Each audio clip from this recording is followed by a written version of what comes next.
یہ عبارت ہماری یہاں سے ہے کہ تحویل القبلۃ الی الکعبہ.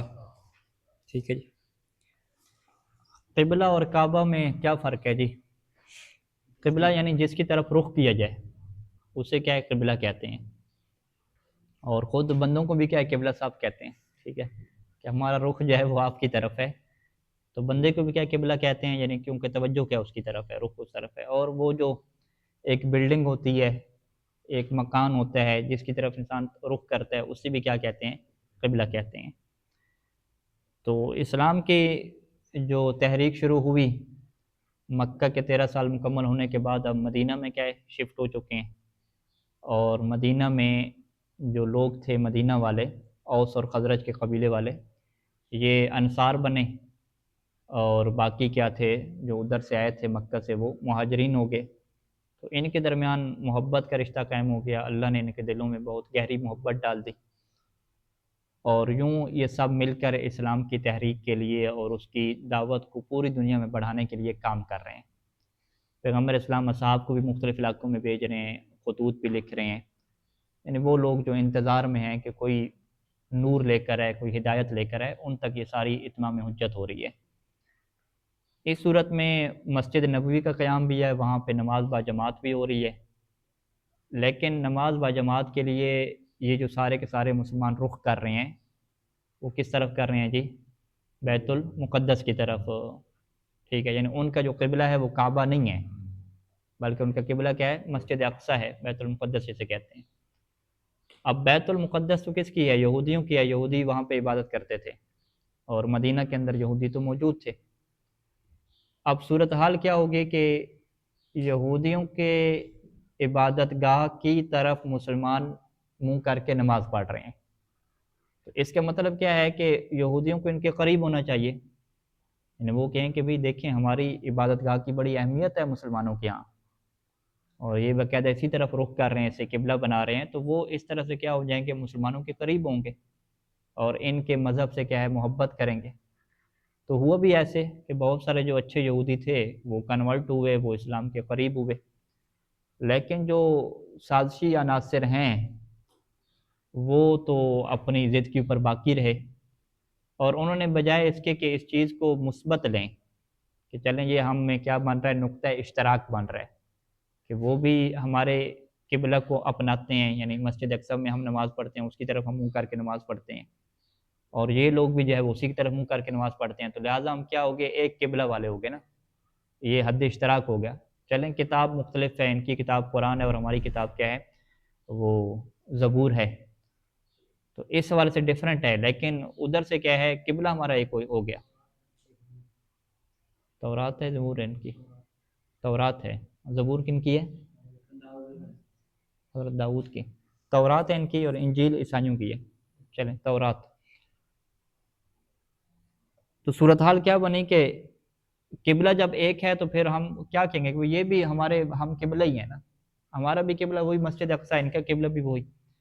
تو اس طرح سے کیا ہے ایک قریب ہونے کے تعلقات بننا چاہ رہے تھے، لیکن جو کچھ سازش یہودی تھے انہوں نے اس موقع سے کیا فائدہ اٹھایا اور اس کہانی کو کیا الٹ کر دیا، اور انہوں نے آ کے پیغمبر اسلام سے ایک بات کہی کہ آپ جو ہے وہ دعوت ایک ایسے دین کی دیتے ہیں جو ہمارے والا دین نہیں ہے، لیکن اس کے باوجود کوئی آپ لوگوں کا اپنا قبلہ ہے نہیں، اور آپ نماز کدھر پڑھتے ہیں؟ ہمارے قبلہ کی طرف رخ کر کے پڑھتے ہیں. یعنی ایک بہت بڑا کیا ہے پیغمبر اسلام کو تانا دیا. اور کہتے ہیں قرآن مجید کی آیت کے مطابق اور تاریخ کے واقعات کے مطابق کہ یہ جو انہوں نے بات کی نا کہ بھئی آپ کا کوئی اپنا قبلہ نہیں ہے، آپ پڑھتے نمازیں ہماری قبلہ کی طرف ہیں اور ہمارے دین کو نہیں مانتے، ٹھیک ہے،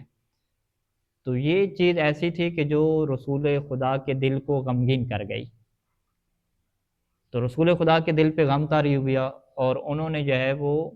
اس غم کا اظہار نہیں کیا، بلکہ جو ہے وہ باہر نکلے اور اوپر آسمان کی طرف دیکھا، ٹھیک ہے، لیکن زبان سے کچھ بھی نہیں کہا، فقط آسمان کی طرف دیکھا، اور چہرہ کیا ہے آسمان کی طرف جیسے انسان رخ کر لیتے ہیں. اب ہوا کیا کہ جب صبح ہوئی، یعنی رات کا یہ واقعہ ہوا، رات کو پریشانی میں تھے، غم میں تھے، اور رات کو باہر نکلے آسمان کی طرف دیکھا، اور صبح جب ہوئی تو فجر کے ٹائم فجر بھی پڑھ لی. جب ظہر کی نماز کا ٹائم ہوا ظہر کی نماز پڑھ رہے تھے وہی مسجد اقصی کی طرف رخ کر کے، تو حضرت جبرائیل علیہ السلام نماز کے دوران ہی آتے ہیں اور آپ کے کندھے کو پکڑ کے قبلہ کی طرف کیا موڑ لیتے ہیں، اور یہ بالکل اپوزٹ تھا، ٹھیک ہے، یعنی آپ اگر آگے پڑھ رہے ہیں تو بالکل آپ پھر کے ویسے پیچھے پھرے تو سامنے کیا ہے حضرت علی علیہ السلام ہے، ٹھیک ہے، اور باقی ساری صفیں، تو حضرت علی علیہ السلام نے بھی کیا رخ اپنا پھیر لیا، باقی صاحب نے پھیرا جناب پھیرا، تاریخ میں مختلف کیا ہے واقعات موجود ہیں، اور ادھر ہی جو ہے وہ حضرت جبرائیل نے یہ آیت بھی کیا نازل کی اللہ کی طرف سے کہ ہم نے جو ہے وہ آپ کے چہرے اٹھانے کو آسمان کی طرف دیکھا، اور اب جو ہے وہ ہم آپ کے لیے ایک ایسا قبلہ قرار دیں گے کہ آپ کا دل اس کے اوپر راضی ہو جائے گا، مطمئن ہو جائے گا۔ اب آپ دنیا میں کہیں پر بھی ہوں، اپنا رخ جو ہے وہ آپ کس کی طرف پھیریں گے؟ کعبہ کی طرف کیا پھیریں گے؟ ہاں ہاں وہ تو باقی رہے نا، ہاں تو وہ آگے جو پیچھے ہو کے باقی کو بھی، ہاں ہاں معذرت، ہاں الٹا ان کو ہو کے پیچھے آنا تھا، ہاں یہ اس کو مزید تاریخ میں نے نہیں دیکھا، اس کو مزید سرچ کرتا ہوں میں کہ کیا صورتحال بنی۔ یہ آپ کا سوال اچھا ہے کہ جماعت کیسے باقی رہی، رخ کیونکہ پھیریں گے تو پھر ان کو پیچھے آنا چاہیے یا اللہ کے رسول پھر آگے چلے جائیں، یہ مثلا اس کے بارے میں دیکھتے ہیں تاریخی روایات کیا کہتی ہیں، ٹھیک ہے، یہ اچھا سوال ہے، میں اس کے بارے میں نہیں تحقیق کر سکا۔ تو یہ جو ہے وہ تحویل قبلہ کا کیا یہ واقعہ ہے جو مدینہ میں کیا ہے پیش آیا۔ عبارت میں آ جائیں جی، تحویل القبلۃ الی الکعبہ، قبلہ کو تبدیل کر دیا گیا کعبہ کی طرف۔ ذکرت الروایات ان النبی صلی اللہ علیہ وآلہ وسلم 13 عاما کاملۃ فی مکہ نحو بیت المقدس، کتنے سال جی؟ 13 سال جو مکہ کے مکمل تھے وہ بیت المقدس کی طرف کیا رخ کر کے نماز پڑھتے رہے۔ وبعد الہجرت الی المدینہ باقی علی هذه الحال بامر من اللہ عز وجل، مدینہ کی طرف ہجرت کرنے کے بعد باقی علی هذه الحال، وہ اسی حالت کے اوپر باقی رہے، کیونکہ یہ اللہ تعالیٰ کی طرف سے امر تھا، اور نبی کا کوئی بھی فعل اللہ کے امر سے خالی نہیں ہوتا۔ وکان هذا الاجراء نوعا من المحاولہ، یہ جو اجراء ہے یعنی یہ جو عمل کروانا ہے، یہ جو اقدام ہے، اجراء بمعنی اقدام، کہ یہ مدینہ میں آ گئے ہیں، مدینہ میں یہودی ہیں اور وہ بھی کدھر رخ کر کے نماز پڑھتے ہیں؟ بیت المقدس کی طرف، یعنی ان کی جو عبادت ہے بیت المقدس کی طرف رخ کر کے ہوتی ہے۔ تو یہ اقدام پھر کیوں کیا گیا؟ کہتے ہیں کہ اس اقدام کی وجہ کیا تھی کہ نوع من المحاولہ، یہ ایک طرح کی کوشش تھی، نوع من المحاولہ، محاولہ کوشش، یہ ایک طرح کی کوشش تھی لإقامت التعاون والتقارب بین الاسلام والیہود، تاکہ جو ہے وہ کیا قائم کیا جائے؟ ایک تعاون کی فضا قائم کی جائے اور تقارب قریب ہونے کی فضا قائم کی جائے، کس کے درمیان؟ اسلام کے درمیان اور یہودیوں کے درمیان، یعنی وہ کہیں کہ بھئی دیکھیں ہمارا اور ان کا قبلہ ایک ہے، لہذا ہمیں ان کے ساتھ تعاون کرنا چاہیے، یہ اچھے بندے ہیں، ٹھیک ہے، کیونکہ ایک ہی چیز ہے ہماری، تو مشترکات پہ کیا ہوتے ہیں؟ لوگ اکٹھے ہوتے ہیں۔ ولیکن تنامی قوت المسلمین احدث رعبا کبیرا وقلقا واسعا فی اوساط الیہود، لیکن ہوا کیا کہ تنامی قوت المسلمین، مسلمانوں کی جو قوت ہے، نمو، اس کے اندر کیا بڑھاؤ پیدا ہو گیا، یہ بڑھتی گئی۔ مسلمانوں کی قوت کے بڑھنے نے کیا کیا؟ احدث رعبا کبیرا، اس نے ایجاد کر دیا بہت بڑا رعب یعنی خوف، دبدبہ، وقلقا واسعا، اور بہت ہی وسیع قسم کی قلق، بے چینی کو کیا پیدا کر دیا، قلق کو، کہاں پہ جی؟ فی اوساط الیہود، یہودیوں کے معاشرے میں، اوساط ان کے مابین، ان کے درمیان، ان کے معاشرے میں۔ کون سے یہودی؟ القاطنین فی المدینہ، قاطن کا مطلب ٹھہرے ہوئے، جو مدینہ میں ٹھہرے ہوئے تھے، تو مدینہ میں یہودی ٹھہرے ہوئے تھے اور مدینہ میں ان کی تجارت، کاروبار، بزنس بہت زیادہ چاہیے، یعنی یہودی امیر ترین شمار ہوتے تھے۔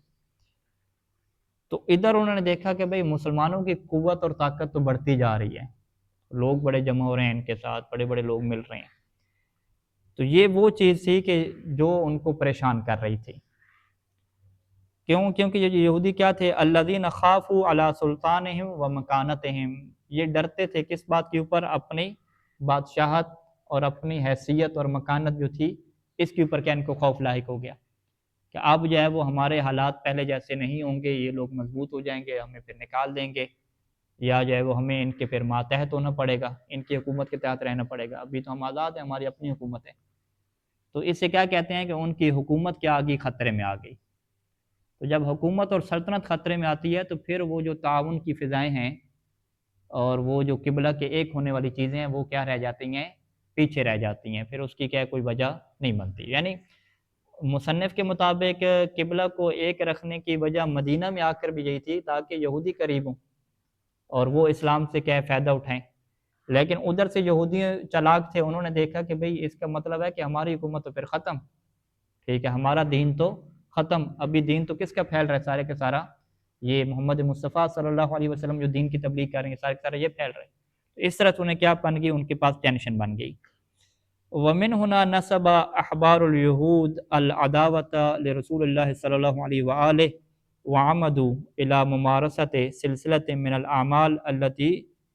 تؤذي النبی والمسلمین۔ ومن هنا، اور یہیں سے کیا کیا، نسب،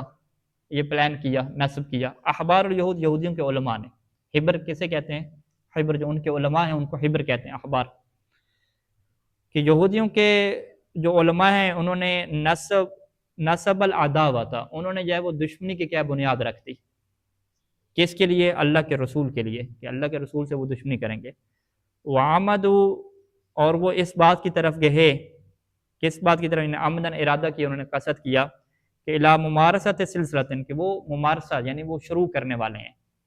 وہ کام کرنے والے ہیں، ایک ایسا سلسلہ من الاعمال، وہ بھی کیا ہے بہت سارے کام، یعنی وہ ایسے عمل اور اعمال کا سلسلہ شروع کرنے لگے ہیں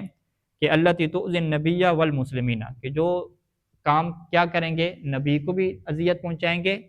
اور مسلمانوں کو اذیت پہنچائیں گے، اور یہ جو اعمال ہوں گے بمختلف انحاء طرق، یہ مختلف طریقوں سے ہوں گے، انحاء طرق یعنی اس کے مختلف طریقے ہوں گے، وبشتى الوسائل والسبل، اور اس کے لیے بہت سارے وسائل اور بہت سارے راستے کیا اختیار کیے جائیں گے۔ تو ایسے انہوں نے کہا کہ ہم اعمال بنائیں، ایسے ہم کام کریں کہ جس سے نبی کو اور مسلمانوں کو تکلیف پہنچے، اور یہ جو اپنی قوت بڑھا رہے ہیں ان کی قوت کے آگے ترقی نہ کرے، یہ لوگ طاقت میں نہ آئیں، اقتدار میں نہ آئیں۔ یہ وہی سوچ ہے جو ابھی بھی یہودیوں کی ہے کہ مسلمان کبھی طاقت میں نہیں ہونے چاہیے، سپر پاور نہیں بننی چاہیے ان کو۔ ومن جملتها، اور اسی اعمال میں سے ایک جو عمل ہے وہ کیا عمل تھا، من جملہ، یعنی بہت سارے اعمال تھے، اس میں ان کی سازشیں ہے شامل، دشمنوں سے کیا ہے وہ معاہدے توڑنا ان کے ساتھ، اللہ کے رسول کے ساتھ، دشمنوں کے ساتھ کیا ہے مل کر مدینہ کے اوپر کیا ہے محاصرہ کی سازشیں، یہ ساری آگے آئیں گی ساری چیزیں۔ انہی اعمال میں سے کیا تھا کہ التزرع، تزرع کیا ہوتا ہے جی، آڑے لینا کسی چیز کو، کسی چیز سے کیا ہے فائدہ اٹھانا، ہیلہ سازی جسے کہتے ہیں، کہ التزرع کہ انہوں نے کیا ہے فائدہ اٹھایا،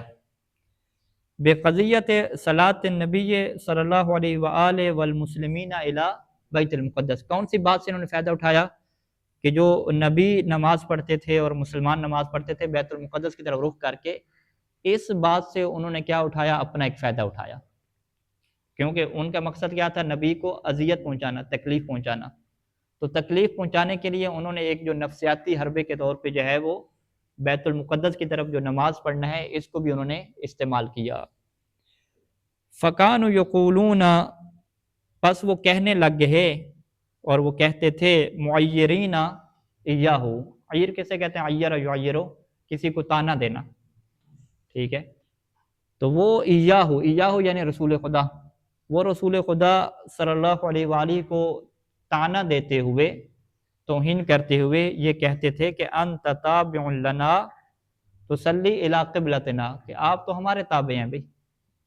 تصلی الی قبلتنا، ہمارے قبلہ کی طرف آپ رخ کر کے نماز پڑھتے ہیں، تو خالفنا یا محمد فی دیننا، لیکن اے محمد ہمارے دین میں آپ کیا کرتے ہیں، مخالفت کرتے ہیں، وتتبع قبلتنا، اور پھر اتباع کس کی کرتے ہیں، ہمارے قبلہ کی کرتے ہیں، دین میں ہمارے مخالف ہیں لیکن قبلہ آپ کا وہی ہمارے والا ہے، یہ کیا چیز ہے، یعنی پھر آپ کا دین ہمارے والا ہو گیا، آپ تو ہمارے تابع ہو گئے۔ فشق هذا الكلام على رسول اللہ صلی اللہ علیہ وآلہ واغتم لذلك غما شدیدا، شق، یہ جو کلام ہے یہ بہت ہی باعث مشقت ٹھہرا، کس کے اوپر، اللہ کے رسول کے اوپر، واغتم لذلك غما شدیدا، اور اس کی وجہ سے وہ کیا ہے شدید غم میں کیا ہے چلے گئے، وخرج فی جوف اللیل، اور رات کے جوف میں یعنی رات کی تاریکی میں، جب رات چھا چکی تھی بالکل، یعنی اس کا مطلب یہی ہے کہ رات کو ان کو پھر نیند نہیں آئی، ٹھیک ہے، کہ جوف اللیل میں وہ نکلے، ینظر الی آفاق السماء، وہ آسمان کے آفاق، آسمانوں کی طرف دیکھ رہے تھے، وینتظر من اللہ تعالی امرا فی ذالک، اور اپنے عمل سے یہ اظہار کر رہے تھے کہ وہ انتظار کر رہے ہیں اللہ تعالیٰ کی طرف سے اس مسئلے میں کسی امر کا، وہی کہ وہ انتظار کر رہے ہیں۔ فلما اصبح وحضر وقت صلاۃ، پس جب صبح ہوئی اور نماز ظہر کا وقت حاضر ہوا، وکان فی المسجد یصلی، اور وہ مسجد میں کیا نماز پڑھ رہے تھے، تو نزل علیہ جبرائیل، تو ان کے اوپر جبریل نازل ہوئے، وآخذ بعضدہ، عضد، عضد کہتے ہیں یا عضد کہتے ہیں، عضد ہے میرے خیال میں، زال کے اوپر ضمہ ہے، بعضدہ، تو انہوں نے کہا آپ کے جو کندھا تھا اسے جو ہے وہ پکڑا، وحولہ الی الکعبہ، حول اسے پھیر دیا کعبہ کی طرف، وانزل علیہ قولہ تعالی، اور آپ کے اوپر اللہ کا یہ قول نازل کر دیا، یہ آیت نازل کر دی، قد نرا تقلب وجہک فی السماء، کہ ہم نے جو ہے وہ دیکھا آپ کے چہرے کو جو ہے وہ آسمان کی طرف پھیرنے کو ہم نے یہ دیکھ لیا، فلنولینک قبلۃ ترضاها، تو ہم کیا کریں گے، آپ کے لیے آپ کو پھیر دیں گے ایک ایسے قبلہ کی طرف،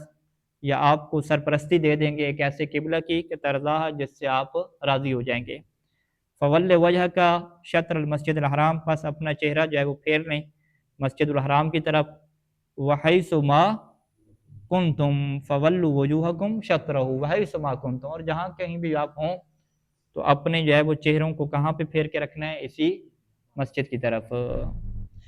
وکان ذلک فی الشہر السابع عشر من الہجرۃ النبویہ، اور یہ کب واقعہ ہوا جی، ہجرت نبوی کے 17 مہینے، ٹھیک ہے، 17 مہینے یعنی تقریباً 1.5 سال کا آپ کہہ دیں، یعنی مدینہ میں 1 سال سے زیادہ عرصے تک جو ہے وہ نماز پڑھتے رہے بیت المقدس کی طرف رخ کر کے۔ ومنذ ذلك الحین، اور اسی وقت سے جعلت الکعبۃ المعظمہ قبلۃ مستقلۃ للمسلمین، اسی وقت سے کعبہ معظمہ کو قرار دیا گیا ہے مسلمانوں کے لیے قبلہ، یتوجہون الیہا فی کثیر من واجباتہم وشعائرہم الدینیہ، سارے کے سارے مسلمان قبلہ کی طرف رخ کرتے ہیں اپنے بہت سارے واجبات میں، نماز تو اس میں ہے ہی صحیح، اسی طریقے سے جو دینی شعائر ہیں، دینی شعائر میں کیا ہے، قربانی جب ہوتی ہے، قربانی دینی شعائر ہے نا، دینی علامت، دینی کیا ہے، رسم و رواج، تو قربانی کے دوران بھی جانور کا رخ بھی کدھر کرتے ہیں، قبلہ کی طرف کرتے ہیں۔ السیاست العسکریہ للنبی صلی اللہ علیہ وآلہ فی المدینہ، اب یہاں پہ مصنف ایک اور پہلو اللہ کے نبی کا ریاست مدینہ میں بیان کر رہے ہیں کہ آپ نے جو ہے وہ باقاعدہ فوجی نظام جو ہے وہ بنایا وہاں پہ، یعنی لوگوں کو باقاعدہ مجاہدین کے طور پہ بھرتی کیا، اور بھرتی کرنے کے بعد آپ نے جو عسکری کہتے ہیں نا سیاست، اس کا کیا کیا، آغاز کیا۔ اس کی وجہ کیا تھی کہ بھئی آپ تو فقط تبلیغ وغیرہ کر رہے تھے، مبلغین تیار کر رہے تھے، اب مبلغین کی بجائے جو ہے وہ آپ نے فوج جو ہے وہ تیار کرنا شروع کر دی، ٹھیک ہے۔ اس کی کہتے ہیں وجہ یہی تھی کہ یہودی بھی ایک تو سازشیں کر رہے تھے ان کے ساتھ مل کے، اور مکہ والوں کو بھی چین نہیں آ رہا تھا، اور مکہ والے بھی مل کے سازشیں کر رہے تھے، اور سب کا یہی پلان تھا کہ مدینہ کے اوپر حملہ کریں گے اور ان لوگوں کو کیا کر دیں گے، ختم کر دیں گے۔ تو اسی جہت سے اب یہاں پہ کیا ہوئی جی، حضرت رسول خدا نے فوج کی کیا تشکیل دی، مجاہدین کی تشکیل دی، یعنی آپ یوں کہہ دیں کہ آج کے زمانے میں یعنی میزائل اور ٹیکنالوجی وغیرہ یہ چیزیں کیا بنانا شروع کر دیں، ٹھیک ہے، کیونکہ آنے والے حالات ان کے سامنے تھے کہ اس طرح کے حالات ہونے والے ہیں۔ اچھا، اب اس کے لیے جو بہترین چیز یہاں پہ ہمیں نظر آئے گی کہ ان کا جو قافلہ ہے نا، مکے والوں کا جو تجارتی گزرگاہ تھی، وہ مدینہ کے باہر سے جاتے تھے، وہ مدینہ کے قریب تھی، شام کے ادھر جاتے تھے، یعنی وہ جو رستہ تھا نا، اس رستے پہ اللہ کے رسول نے اپنی فوجوں کو بھیجنا شروع کر دیا، یعنی بالکل ناکہ بندی والا نظام بن گیا، ٹھیک ہے، یعنی باقاعدہ اللہ کے رسول اپنے جو ہے نا فوجی جو ہے نا کیا کہتے ہیں دستے، فوجی دستے وہاں پہ بھیجتے تھے اور کہتے تھے آپ وہاں پہ رہیں، گشت کریں اور اس علاقے کو دیکھتے رہیں، یہ نہیں ہے کہ ان کے اوپر حملہ کرنا ہے، اپنا یہ وجود کا اظہار کریں کہ ہمارا یہاں تک کیا ہے کنٹرول موجود ہے، اگر تم گڑبڑ کرتے ہو تو یہ رستہ ہم کیا کر دیں گے، بلاک کر دیں گے، اور تمہارا تجارتی سارے قافلے کیا رک جائیں گے۔ ہاں، اقتصادی پابندیاں، یعنی یہ بالکل تاریخی، اب آپ پڑھیں گے آپ حیران ہو جائیں گے کہ یہ اس طرح کی جو پلاننگ ہے جو ایران کر رہا ہے وہی پلاننگ ساری چل رہی تھی. تو یعنی فوجی دستے باقاعدہ بنائے گئے، اور فوجی دستے بنا کے یہ جو تجارتی گزرگاہ تھی اس کو اپنے کنٹرول میں لینے کے لیے وہاں پہ باقاعدہ بھیجے جاتے تھے، اور سارے وہاں پہ گزرتے تھے مکہ والے، وہ دیکھتے تھے کہ بھئی یہ تو بڑی ان کی فوج اکٹھی ہو گئی ہے، یہاں پہ سارے لوگ پھر رہے ہیں، ٹھیک ہے، یہ تو باقاعدہ یہاں پہ ہمارے قافلوں کو روک سکتے ہیں اور کاروبار ہمارا متاثر کر سکتے ہیں. تو ادھر سے یہ عملی طور پہ پیغام تھا کہ بھئی اگر تم سوچو کہ مدینہ کے اوپر حملہ کرنے کا تو پھر ہم کیا کریں گے، تمہاری تجارت کو یہاں سے ایک درس سے سارے کیا بلاک کر دیں گے اور بند کر دیں گے. اور پھر بدر کا واقعہ انشاءاللہ ہم پڑھیں گے، اور اس کے اندر جو مستشرقین ہیں جو اسلام کے لوگ خلاف ہیں ان کا اعتراض یہ ہوتا ہے کہ بھئی وہ جو الزام لگا تھا کہ یہ تو قافلے لوٹنے والے بن گئے تھے مسلمان، ٹھیک ہے، تو وہاں انشاءاللہ ہم حقیقت کیا واضح کریں گے. تو فی الحال آپ یہ سوچیں کہ ریاست مدینہ میں جو دفاعی اور اسلام کی تبلیغ کا نظام پہنچانے کے لیے جو ایک فوجی نظام کی بنیاد رکھی گئی وہ کس مقصد کی خاطر تھی. تو مصنف انشاءاللہ بیان کریں گے کہ فوجی مقصد کا ایک تو یہ طریقہ تھا رستوں کے اوپر کنٹرول اپنا کرنا، تاکہ جو ہے وہ دشمن کو بے وقت ضرورت کیا ہے اقتصادی پابندی لگائی جا سکے ان کے اوپر. اور دوسرا جو ہے وہ یہ تھا کہ یہ جو پیغام لے کر مختلف ملکوں میں جاتے تھے اس کے لیے وہ لوگ رکاوٹ بنتے تھے مکہ والے، یعنی ان کے خطوط جا رہے ہیں، ان کے قاصد جا رہے ہیں تو وہ رستے میں ان کو روکنا، ان کے لوگوں کو مار پیٹ کرنا، اس طرح کے حالات تھے. تو اس کے لیے جو ہے وہ ان رکاوٹوں کو ہٹانا ضروری تھا تاکہ یہ رکاوٹیں ہٹیں اور جہاں تک پیغام پہنچنا چاہتے ہیں وہاں تک پیغام پہنچے. تو انہوں نے یعنی جو بلاکنگ کی ہوئی تھی مکہ والوں نے کہ ان کی جو ہے وہ تحریک کو نہیں بڑھنے دینا اور جگہوں پہ ان کا پیغام نہ جائے، اس لیے وہ ان کے قاصدین وغیرہ سب کو روکتے تھے. اور دوسری ان کی کیا پلاننگ تھی کہ ان کے اوپر حملہ کرنا ہے اور مکہ کو ختم کرنا ہے. تو ان دونوں کاموں کے لیے جو فوجی اور عسکری طاقت تھی اس کی بنیاد جو ہے وہ اللہ کے رسول صلی اللہ علیہ وسلم نے رکھی اور باقاعدہ اس کے لیے کیا پلان کی. اور وہاں پہ غزوات اور سرایا کی کیا بحث شروع ہوتی ہے، یعنی غزوات باقاعدہ بہت زیادہ ہیں، یعنی 30-40 تک لوگوں نے شمار کی ہیں کہ جس میں باقاعدہ اللہ کے رسول جو ہے وہ خود شریک ہوتے تھے. اور سرایا کیا مطلب کہ خود لشکر بھیجتے تھے، خود اس میں کیا نہیں ہوتے تھے، ٹھیک ہے، وہ سرایا کی تعداد بھی بہت زیادہ ہے اور غزوات کی تعداد بھی بہت زیادہ ہے. یعنی یہ نہیں ہے کہ وہ جو 4-5 جنگیں ہم مشہور سنتے ہیں، ان کے علاوہ باقاعدہ جو چھوٹی چھوٹی جنگیں، جڑپیں، مختلف رستوں پہ وہاں پہ جانا، رکاوٹوں کو ہٹانا، یہ بہت زیادہ کیا یہاں پہ موجود رہے. یعنی یہ جو چھوٹی موٹی لڑائیاں ہیں یہ پہلے سے کیا چلتی رہی ہیں، اور یہاں پہ جو ان کے آنے والے نظام ہیں ان کو بلاک کیا جاتا رہے اور روکا جاتا رہے، تاکہ وہ جو چاہ رہے ہیں کہ اسلام جو ہے وہ مسلمان جو ہے وہ سپر پاور کے طور پہ بڑھیں، اس کو کیا کیا جائے، روکا جائے. تو یہ کیا خلاصہ ہے جو سیاست عسکری ہے کہ فوجی طاقت کو کس طریقے سے جو ہے وہ پلان کیا گیا. السیاست العسکریۃ للنبی صلی اللہ علیہ وآلہ فی المدینہ، مدینہ میں جو عسکری سیاست تھی اس کو کیسے انجام دیا گیا. بعد ان وضع النبی محمد صلی اللہ علیہ وآلہ الرکائز الاولی للدولۃ الاسلامیہ فی المدینہ، کہ نبی نے وضع کیے رکائز الاولی، بنیادی اصول، رکیزے، بنیادی اصول جب انہوں نے وضع کر دیے کس کے لیے، حکومت اسلامی کے لیے. حکومت اسلامی کے لیے جو بنیادی اصول جو شروع میں بیان ہوئے تھے ان کو بھائی چارے کی طرف لے کر گئے، مسجد کو باقاعدہ جگہ دی کہ یہاں پہ قضاوت ہوگی، فیصلے ہوں گے، اس کو کیا پورا پلان کر لیا. تو یہ بنیادی جو ہے وہ اصول اسلامی حکومت کے بنانے کے بعد کیا ہے، عاملہ علی ایصال الدعوت الی جمیع الناس، آپ نے ایک اور پلان شروع کیا کہ یہ جو دعوت اسلام ہے اس کو پہنچانا ہے الی جمیع الناس، تمام لوگوں کی طرف. الذین کانوا ینتظرون وصول نور السماء الیہم، جو اس بات کی انتظار کر رہے تھے کہ آسمان کا کوئی نور ان کی طرف پہنچے، یعنی جو بھی لوگ ہدایت کے طالبین ہیں جتنی بھی دنیا میں رہ رہے ہیں سب تک کیا یہ پیغام پہنچے. وبسبب وجود الحواجز الكبيرة امام انطلاقه الدعوة اتخذ النبي سیاست اخرى في عمله.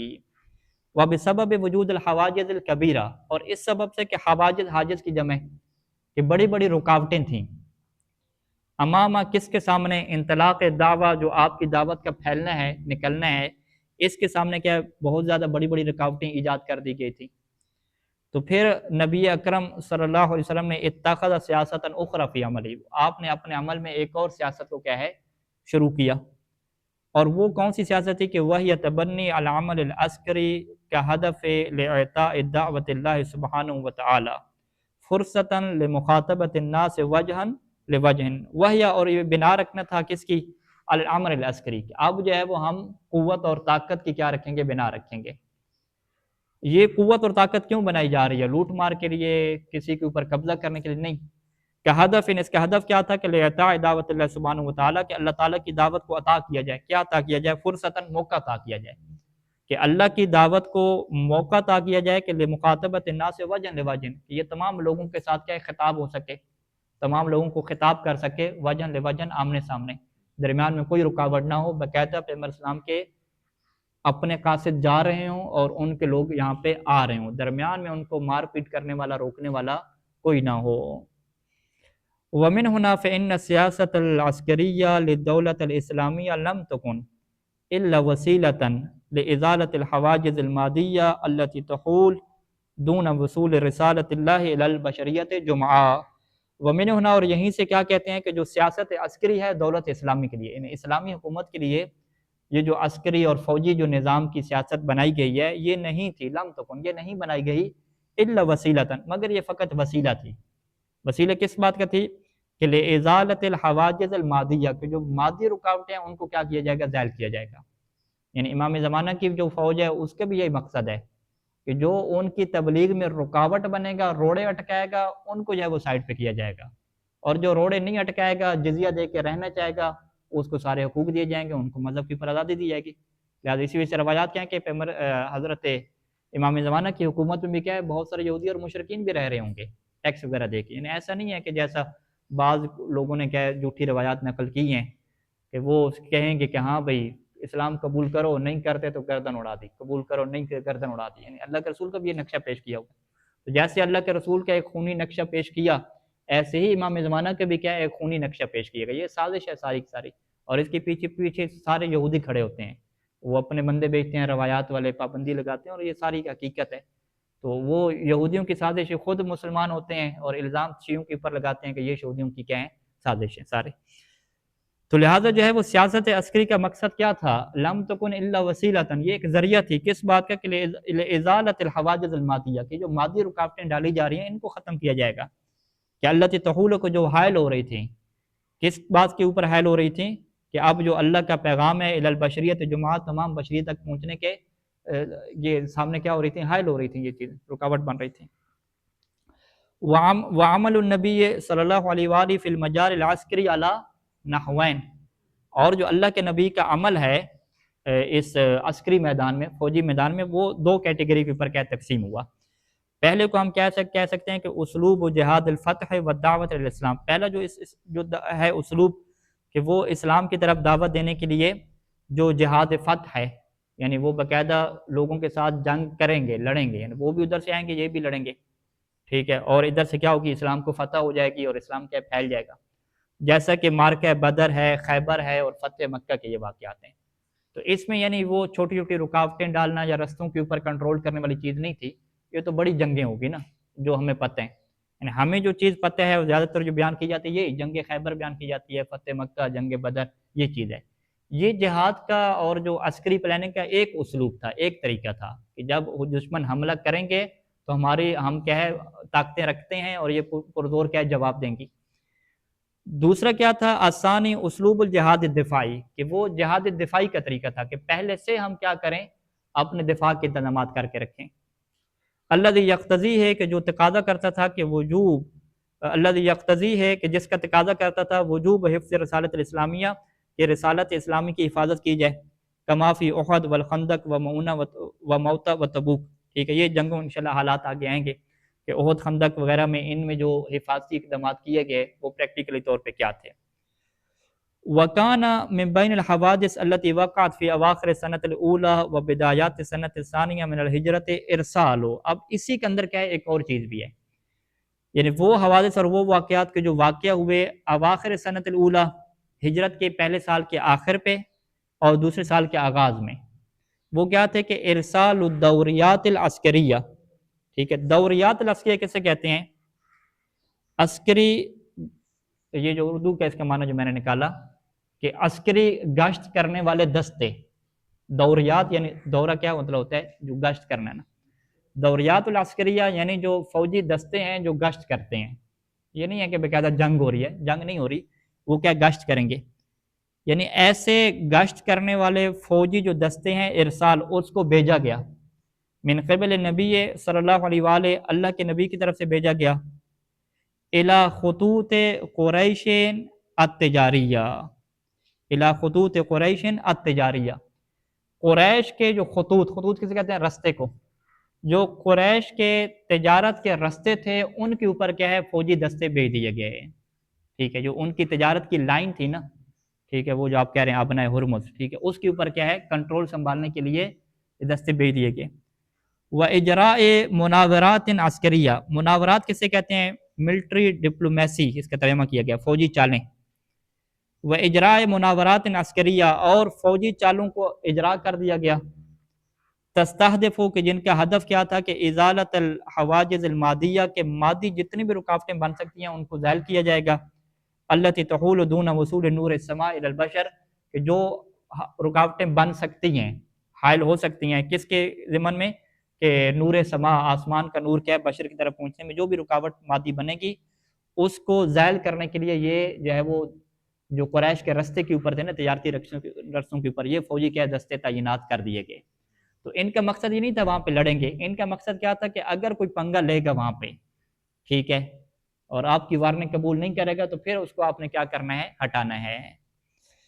وَرَوَى الْمُؤَرِّخُونَ أَنَّ عَدَدَ الْمَغَازِي، مؤرخین نے یہ روایت کی ہے کہ جو مغازی ہے نا، غزوہ کی جمع مغازی، مغازی کی کیا تعریف ہے؟ کہ اللہ تشترک فیہ النبی صلی اللہ علیہ وآلہ بنفسی، کہ جس مغازی میں خود اللہ کے نبی کیا خود شریک ہوتے تھے،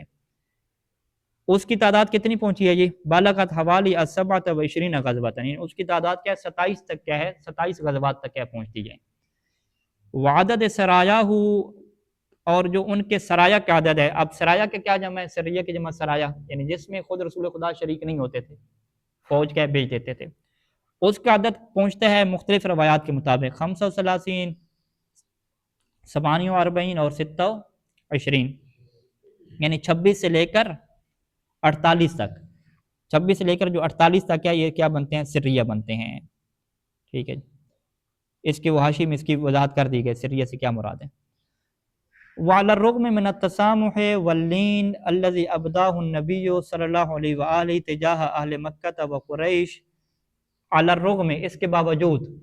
على الرغم مل کر رغم لفظ ہے، شاید رغم نہیں ہے رغم ہے، ٹھیک ہے۔ تسامح اور لین کسے کہتے ہیں؟ تسامح چشم پوشی کرنا،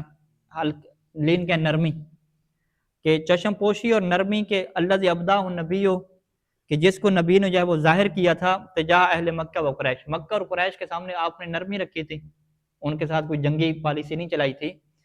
اس کے باوجود کیا ذل ہؤلاء علی موقفہم المعادی من الدعوۃ وانتشارها، ذل ہؤلاء، یہ لوگ ابھی تک باقی تھے، کون؟ مکہ والے، مکہ والے ابھی تک باقی تھے اپنے اسی موقف کے اوپر، کون سا موقف؟ جو المعادی، دشمنی والا تھا، کہ وہ کہہ رہے تھے کہ ہم دشمنی کریں گے، کس سے جی؟ من الدعوت وانتشارها، یہ جو اسلام کی دعوت ہے اور اس کے پھیلنے سے، اس کے اوپر کیا ہے؟ ان کا موقف ابھی تک دشمنی کے اوپر باقی تھا۔ وکانت قریش، آگے لفظ کیا ہے؟ انتہذ، ینتہذ، تنتہذ، وکانت قریش تنتہذ الفرص، تنتہذ الفرص یعنی فرصت کی تلاش میں ہونا، موقع کی تلاش میں ہونا، تو قریش والے موقع کی تلاش میں ہوتے تھے کہ لغزو المدینہ تھے، کہ مدینہ کے اوپر حملہ کریں، وہ محاصرتہا، اس کا محاصرہ کر دیں، وہ بتعاون مع الیہود والمنافقین، اور اس میں تعاون شامل ہو کے اس کا یہودیوں اور منافقوں کا، یعنی وہ اپنے ایجنٹ بھی اندر مدینہ میں بھیج رہے ہیں، اندر سے بھی بندے تیار کر رہے ہیں، اور اپنی پلان بھی ہے کہ ہم مدینہ کے اوپر کیا کریں گے؟ حملہ کریں گے۔ ومن اجل ذلك انصب تفکیر النبی صلی اللہ علیہ وآلہ علی ضرب مواقع قریش، اور اسی وجہ سے جو نبی صلی اللہ علیہ وسلم کی فکر کس بات کے اوپر رکی، کس بات کی طرف گئی؟ انصبہ، کس بات کی طرف چلی گئی؟ کہ علی ضربن، کہ آپ جو ہے وہ ڈیمیج کریں مواقع قریش، جو قریش کے جو مقامات ہیں نا ان کو کیا کریں جی؟ ڈیمیج کریں، اور اس کے اوپر کیا کنٹرول کریں۔ وہ مواقع کیا ہیں؟ اس کی بہت تفصیلیں آ رہی ہے کہ وہ تحدید قوافلها التجاریہ، کہ ان کے جو تجارتی قافلے ہیں ان کو کیا دیں؟ دھمکی دیں، وہ طرق المواصلات الاستراتیجیہ لدیہا، اور جو بھی ان کے تجارتی قافلوں کے لیے کیا تھے؟ جو مواصلات تھے، طرق المواصلات جو رستے تھے، جو اسٹریٹجک رستے ان کے تھے اپنے، ان کے اوپر کیا کریں؟ یہ دھمکی دیں، ان کو کہیں کہ یہ جو آپ کا راستہ جا رہا ہے جہاں سے آپ فوجی ساز و سامان لے کر جاتے ہیں، اپنے قافلے لے کر جاتے ہیں، یہ رستہ جو ہے نا اب آپ کا کیا خطرے میں آنے والا ہے، ٹھیک ہے۔ فبادر رسول اللہ صلی اللہ علیہ وآلہ الی ارسال بعض القطاعات العسکریہ، تو اللہ کے رسول نے جلدی کی کہ بعض جو ہے وہ عسکری قطاعت یعنی گروہ، بعض جو ہے وہ فوجی ٹکڑے بھیجے لتحدید القرشیین، تاکہ قریشیوں کو کیا دیں، دھمکی دیں۔ فارسل سریۃ بقیادت عمی حمزہ، اپنے چچا حمزہ کی قیادت میں ایک سریہ ایک فوجی دستہ بھیجا۔ اسی طریقے سے عبیدہ بن حارث کی قیادت میں ایک سریہ بھیجا۔ اسی طریقے سے وقیتاً عسکریتاً بقیادت ہی، اور ایک جو ہے وہ عسکری جو ٹکڑا تھا وہ خود آپ کی قیادت میں بھی گیا وہاں پہ، اور ایک جو ہے عسکری ٹکڑا جو ہے وہ گیا کس کی قیادت میں، عبداللہ بن جہش، اور وغیرہ اس کے علاوہ بھی کیا بہت زیادہ ہیں۔ وکان لحاظ سرایا اثر کبیر فی ارہاب العدو، ان جو سرایا کے جو مختلف ٹکڑے وہاں پہ جاتے تھے اور اس رستے کا کنٹرول سنبھالتے تھے، تو ان جو سرایا کا ہے یہ بہت بڑا اثر تھا فی ارہاب العدو، دشمن کو کیا ڈرانے میں، دشمن کو کیا ہے اس کے اندر روب پیدا کرنے میں۔ وفرض الحصار الاقتصادی والتضییق علیہ، اور اس بات میں اس کا بہت بڑا اقتصاد تھا کہ وہ اس بات کو فرض کر لیں کہ حصار اقتصادی ہو جائے گا، یعنی اقتصادی طور پہ پابندیاں لگ جائیں گی اور ان کے اوپر کیا تنگی کر دی جائے گی اگر انہوں نے کیا ہے کچھ اور کام کیا، یعنی تحدید بھی تھی اور ادھر سے کیا ہے فرض الحصار، اس ان کے اوپر فرض کر دیا جائے گا کس کو جی، حصار اقتصادی، اقتصادی پابندیاں لگ جائیں گی اور اقتصادی رستے کیا ان کے اوپر تنگ کر دیے جائیں گے۔ تو لہٰذا ان لوگوں نے کیا کیا، ان مرکزی رستوں کا کیا کنٹرول سنبھال لیا مسلمانوں نے، اور یہ وہ چیز تھی کہ وہ فی نفس الوقت عزز ثقۃ المسلمین بانفسہم، اسی ٹائم پہ کیا ہوا، جو مسلمانوں کا سکہ اور اطمینان تھا نا وہ مضبوط ہو گیا اپنے اوپر۔ جیسے آج کل آپ کہیں کہ مثلا جی ہرمز پہ قبضہ اگر ہو جائے تمام مسلمانوں کا تو مسلمان تھوڑا مضبوط ہو جاتے ہیں نا۔ اب جب پیغمبر اسلام نے مختلف لشکر وہاں پہ بھیجے اور وہ باقاعدہ پاسداری کر رہے تھے ان لشکر اس رستوں کی، کون سے رستے جو قریش کے جو مرکزی ریڑھ کی ہڈی تھے ان کی تجارت کے لیے، اس کے اوپر جب ان کا کنٹرول ہو گیا مسلمانوں کا، تو اس سے کیا ہوا کہ مسلمانوں کا اپنے اوپر جو اطمینان ہے وہ مزید کیا ہو گیا، مضبوط ہو گیا۔ وقوت من عظیمتہم، اور ان کے جو عزیمہ اور ارادہ تھا وہ مضبوط ہو گیا، کس بات کے لیے، لمواجہۃ العدو، دشمن کا سامنا کرنے کے لیے ان کے جو ارادے اور مضبوط اس کو کیا ملی، قوت اور طاقت ملی۔ وکان من اہم المعارک التی خاضها المسلمون، اور وہ اہم تین مارکے کے جو مسلمانوں نے جو ہے وہ اس میں نبی کی قیادت میں جو لڑے، والتی کتب اللہ فیہا الغلبہ، جس میں اللہ نے جو ہے مسلمانوں کے لیے غلبہ کو رکھا، وہ کیا ہے، مارکہ بدر کبریٰ ہے، بدر کبریٰ بدر صغریٰ، اس کی انشاءاللہ پھر اگلی جو ہے تفصیلات شروع ہو رہی ہیں۔ تو خلاصہ کلام کیا ہوا کہ دفاعی جو پالیسی تھی فوج کی وہ بالکل ایسی پالیسی ہمیں لگتی ہے کہ جیسے ابھی جو ہے دفاعی پالیسی آج کے حالات میں ہمیں لگ رہی ہے، اور اسی وجہ سے یہ تاریخ ہمیں کچھ زیادہ سمجھ بھی آ رہی ہے۔ صلی اللہ علیہ محمد و آلہ اجمعین۔